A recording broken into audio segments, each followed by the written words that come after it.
What's going on, guys? Welcome back to King Customs. Now today we are finally gonna put this engine back into the car and try to get it started. But first, it's a little bit messy in here, so we gotta pick all these tools up off the ground.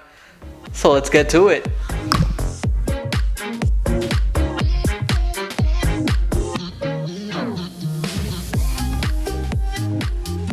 Woo! Well, wasn't that fun? It is somewhat clean. Really not. I just picked up all the tools, most of it. The top of this workspace definitely needs to be cleaned. But as of right now, let's just focus on getting this engine back. And I noticed that there's this one sensor on for this engine, and I have no idea where this goes. I forgot. I know it goes somewhere on the head. I don't remember if it's on the side towards the transmission. Actually, it is on the side towards the transmission. I believe it goes right over her. Right there, I think it goes like that. Bam. Right there. I don't remember what it's for though, but I'll look back at some old pictures. One awesome tip that I can give you guys when doing rebuilds like this is if you have short-term memory like me sometimes, you might want to take pictures because pictures do help you. And in this case, I film videos and the videos help. But in this certain case, I didn't film the video of me taking that off. So I gotta look for pictures and hopefully I find it. Let's see. Guys, it's time to finally put the motor back in. I got John helping me. Wait, man, can I put a mask on? Oh, my fault. It's going to be on.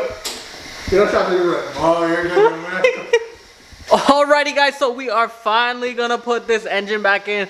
I got John helping me. He just finished installing the 2 heater core hoses onto the car. I'd rather get that done before putting this engine back in because I have so much more room to work with. So now that we got that out of the way, well, he got that out of the way for me, we are going to do a time lapse of putting this engine in. So basically what we are going to do, because I don't think my cherry picker goes the height of the car for some reason. So what we're going to do is try to get it over, and if it doesn't go over, then I'm going to have to take out the 2 jack stands under the car, hold it up by the lift, and lower it down a little bit till the bumper touches the floor. That way we clear the space of the grill to drop the motor in, and then I will I'll set everything back up the way it's supposed to be. So get one final look at this empty bay, this motor, and John. Let's get started.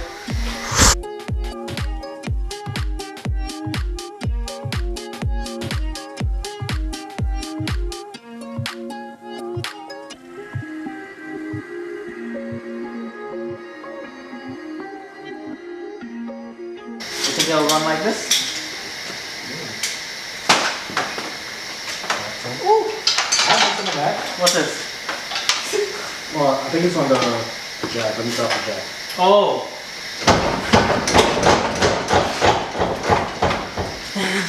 It's in! It's in!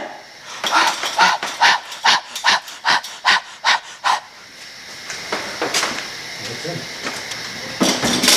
Here you go. Here's your passenger side mount, transmission mount, passenger side mount, transmission mount, passenger side mount, transmission mount.